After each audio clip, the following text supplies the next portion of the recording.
ചില മോഷ്ടാക്കളുണ്ട് പ്രത്യേക സ്ഥലം മാത്രം കേന്ദ്രീകരിച്ച് മോഷണം നടത്തുന്നത്.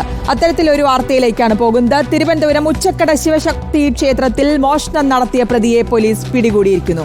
അമ്പലം മണിയൻ എന്നറിയപ്പെടുന്ന മണിയനെയാണ് വിഴിഞ്ഞം പോലീസ് പിടികൂടിയത്. 200ഓളം കവർച്ചാ കേസുകളിലെ പ്രതിയാണ് മണിയൻ. പ്രധാനമായും ക്ഷേത്രങ്ങൾ കേന്ദ്രീകരിച്ചാണ് ഇയാളുടെ മോഷണം.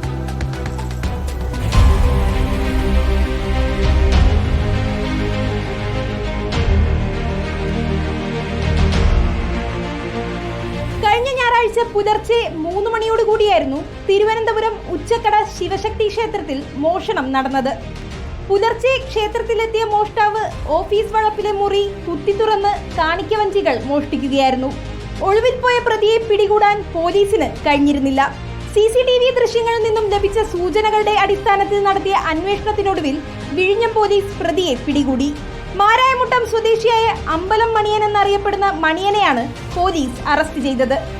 വിഴിഞ്ഞം SHO ദിനേശിന്റെ നേതൃത്വത്തിലുള്ള 5-അംഗ സംഘമാണ് പ്രതിയെ പിടികൂടിയത്. 200ഓളം കവർച്ചാ കേസുകളിൽ ഇയാൾ പ്രതിയാണ്. കൂടുതലായും അമ്പലങ്ങൾ കേന്ദ്രീകരിച്ചാണ് മണിയൻ മോഷണങ്ങൾ നടത്തിവരുന്നത്. ഈ അടുത്ത് 15 ക്ഷേത്രങ്ങളിലെ കാണിക്കവഞ്ചി കുത്തിത്തുറന്ന് മണിയൻ മോഷണം നടത്തി. പ്രതിയെ ഇന്ന് നെയ്യാറ്റിൻകര കോടതിയിൽ ഹാജരാക്കി. കോടതിയിൽ ഹാജരാക്കിയ പ്രതിയെ ഇപ്പോൾ റിമാൻഡ് ചെയ്തു. റിപ്പോർട്ടർ, തിരുവനന്തപുരം.